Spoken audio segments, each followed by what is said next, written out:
worked as a medical receptionist for an evil doctor's office in Ventura, California, a place where she was really, really hated her job.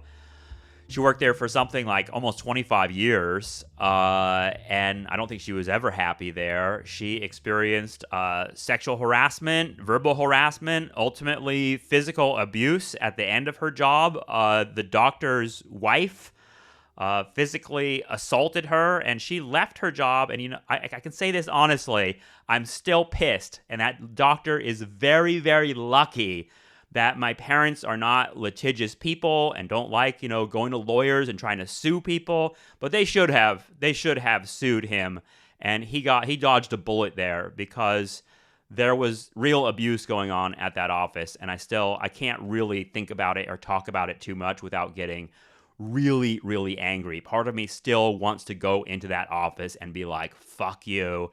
I fucking hate you. I hope your life is nothing but fucking misery, because you made my mother's life misery for so many years. And that was the end of her time there. Like, after that happened, after this incident happened at work, in which the doctor's wife, who was sort of like the manager of the office, put her hands on my mom in a really ugly way. That they panicked. The doctor's office panicked. They brought in lawyers, and my mom lost her job. So, like, think about that. My mom's the one that got assaulted, and she lost her job. So, like, all of that just has made me very, very bitter person at, like, management, at the people who run small and large businesses. Honestly, they protect themselves and they treat their employees like shit. And I never wanted to be a part of that world, and I still don't. I'm still struggling with the kind of, like, larger idea that you are submitting to abuse when you have a job. And, like, a lot of people would look at me and be like, what the fuck are you talking about? Like, a job is a job. You get money and that's what you do. But, like, no, I've always felt it in a much more visceral level, at a level of, like, the body, at, like, the idea that it's just getting ripped off by people who are sucking you dry. And yeah, maybe it's because I went to college during the time when The Matrix and Fight Club were out there. But, I'm not alone in kind of seeing that. So my own work history is sort of funny. I mean, I've done a lot of different things. I've worked in a lot of different contexts, in the same way that I have worked in, like, a million different types of schools: public schools, private schools, really elite universities, community colleges.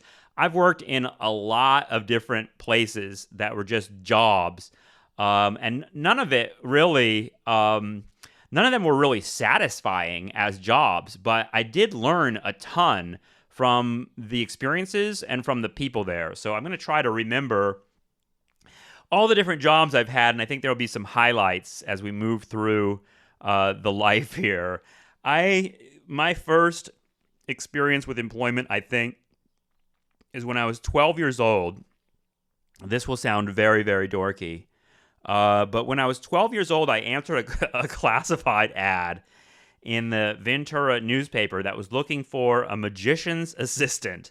It was a guy that ran a, like, magic and novelty store in the Ventura Harbor, which is kind of like a little, I don't know, like, tourist region of town where there's, like, a carousel and a bunch of candy shops that sell fudge and saltwater taffy and those license plates with, like, people's names on them. This sort of, like, old school tourist town.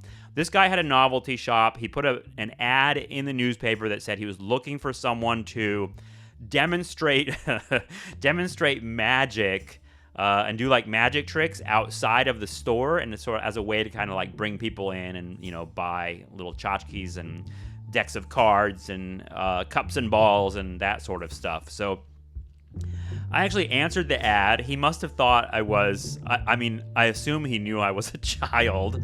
I was not. I was 12, but I probably looked 8. Little tiny guy I was.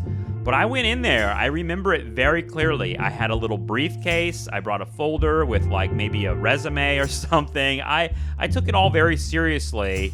And I think this guy, like, kind of just humored me. But I remember so clearly sitting next to the carousel in this place at, like, 5:30